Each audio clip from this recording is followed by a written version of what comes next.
عورتوں میں حیض کی ابتدا کیسے ہوئی؟ کیا یہ لڑکیوں کے لیے سزا ہے؟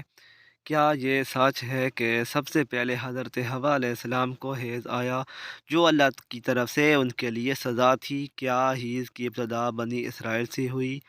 کیا بنی اسرائیل سے پہلے عورتیں حیض سے پاک تھیں؟ آج کی ویڈیو انتہائی تحقیق کے بعد بنائی جا رہی ہے، جس میں ہم اپنے ناظرین کو قرآن، حدیث اور مستند روایات سے ان سب سوالات کے جواب دیں گے۔ حضرت عبدالرزاق اور مسند اسحاق میں حضرت عبداللہ بن مسعود رضی اللہ عنہ اور حضرت اسماء بن ابی بکر سے روایت نقل کی گئی ہے کہ بنی اسرائیل کی عورتوں کو یہ اجازت تھی کہ وہ بھی مردوں کے ساتھ مسجد میں جا کر نماز پڑھا کرتی تھیں۔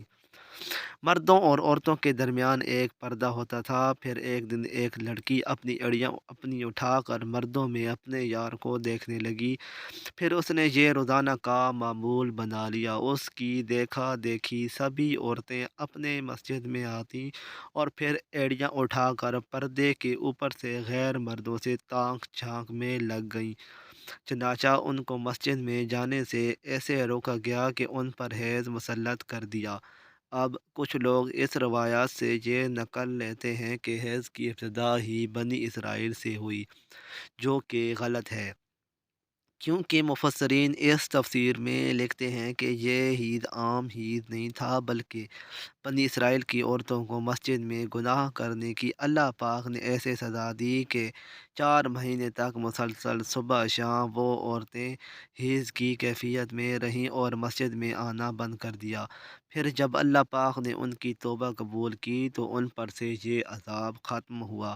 صحیح حدیث مبارکہ میں یہ ثابت ہے کہ عورتوں میں حیض کی ابتدا روز اول سے ہے۔ آئیے اس بارے میں 2 احادیث مبارکہ بیان کرتے ہیں کہ جن سے یہ ثابت ہوگا کہ حیض کی ابتدا پہلے دن سے ہے، نہ کہ بنی اسرائیل سے اس کی ابتدا ہوئی۔ حضرت عائشہ رضی اللہ تعالیٰ عنہا حجۃ الوداع میں اللہ کے رسول صلی اللہ علیہ وآلہ وسلم کے ساتھ حج کے ارادے سے نکلیں۔ راستے میں انہیں حیض آ گیا۔ وہ اس اندیشے سے رونے لگیں کہ اب وہ مناسک حج ادا کرنے سے محروم ہو جائیں گی۔ آپ صلی اللہ علیہ وآلہ وسلم کو معلوم ہوا تو آپ نے انہیں سمجھاتے ہوئے فرمایا، یہ ایسی چیز ہے کہ جسے اللہ تعالیٰ نے اولاد آدم میں عورتوں کے لیے لازم کر دیا ہے۔ اس حالت میں تم بھی وہی کرو جو سب حاجی کرتا ہے، صرف پاک ہونے تک بیت اللہ کا طواف نہ کرو۔ بالکل ایک حدیث حضرت ام سلمہ رضی اللہ تعالیٰ عنہ سے مروی ہے۔ حضرت ام سلمہ رضی اللہ تعالیٰ عنہ بیان کرتی ہیں کہ ایک موقع پر میں رسول اللہ صلی اللہ علیہ وآلہ وسلم کے پاس بیٹھی تھی تو مجھے حیض آنے لگا۔ میں وہاں سے اٹھ گئی۔ آپ صلی اللہ علیہ وآلہ وسلم نے دریافت کیا تو میں نے بتایا کہ مجھے حیض آنے لگا ہے۔ آپ صلی اللہ علیہ وآلہ وسلم نے فرمایا، یہ ایسی چیز ہے جسے اللہ نے آدم کی بیٹیوں پر لازم کر دیا ہے۔ اس موضوع پر امام بخاری رحمۃ اللہ علیہ نے بخاری شریف میں ایک باب بھی قائم کیا ہے، جس کا نام عید کا آغاز کیسے ہوا سے ہے۔ امام بخاری لکھتے ہیں کہ حضور صلی اللہ علیہ وآلہ وسلم نے فرمایا، یہ ایسی چیز ہے جسے اللہ نے آدم کی بیٹیوں پر لازم کر دیا ہے۔ امام بخاری مزید لکھتے ہیں کہ بعض لوگوں کا خیال ہے کہ حیض کا آغاز بنی اسرائیل سے ہوا، جبکہ اس معاملے میں نبی کریم صلی اللہ علیہ وآلہ وسلم کا ارشاد زیادہ معتبر ہے، چونکہ حضور صلی اللہ علیہ وآلہ وسلم نے فرمایا، اللہ نے حیض کو آدم کی بیٹیوں پر لازم کیا ہے، اس لیے بنی اسرائیل سے پہلے بھی حضرت آدم کی اولاد میں حیض موجود تھا۔ علامہ ابن حجر عسقلانی اور فتح الباری میں بھی یہی ثابت کیا گیا ہے کہ حیض ابتدائے تخلیق سے عورتوں کو آ رہا ہے۔ اب بات کرتے ہیں ان روایت کی جن میں یہ کہا جاتا ہے کہ حیض کی ابتدا حضرت حوا سے ہوئی اور ایسا بطور سزا ہوا۔ امام طبری رحمۃ اللہ علیہ سورۃ البقرہ کی آیت نمبر 25 کی تفسیر میں حضرت عبداللہ بن زید رحمۃ اللہ علیہ کی یہ روایت نقل کرتے ہیں کہ حضرت حوا کو پہلے حیض نہیں آتا تھا، ان کی تخلیق پاکیزہ ہوئی جہاں تک کہ انہوں نے اللہ کی نافرمانی کی اور ممنوعہ پھل کھایا، جس سے ان کو جنت سے نکالا گیا، جس سے ان کو حیض حمل کی سزا دی گئی۔ اور لکھتے ہیں کہ اللہ پاک نے تب فرمایا میں نے تجھے پاکیزہ بنایا تھا، تو نے میری نافرمانی کی، اس لیے اب میں تجھ سے خون جاری کروں گا۔ امام طبری کے علاوہ باقی تمام مفسرین نے ان روایات کو جھٹلایا ہے اور ان روایات کو غیر مستند اور ناقابل قبول کہا ہے۔ حیض دراصل ایک طبیعیاتی مظہر ہے جس سے ہر ماں عورت بلوغت سے سن ایاس تک دوچار ہوتی ہے اور اس کو صحت کی علامت سمجھا جاتا ہے۔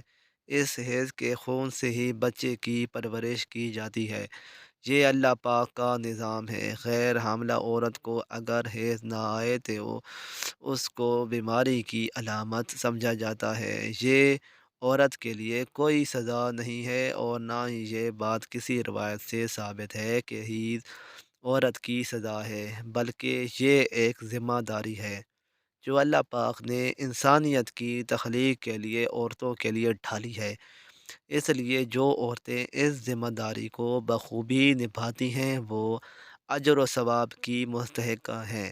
جیسا کہ حضرت عائشہ صدیقہ نے ایک دفعہ حضور پاک صلی اللہ علیہ وسلم سے سوال کیا، اے اللہ کے نبی مجھے لگتا ہے عورتیں پیدا ہی مصیبت جھیلنے کے لیے ہیں۔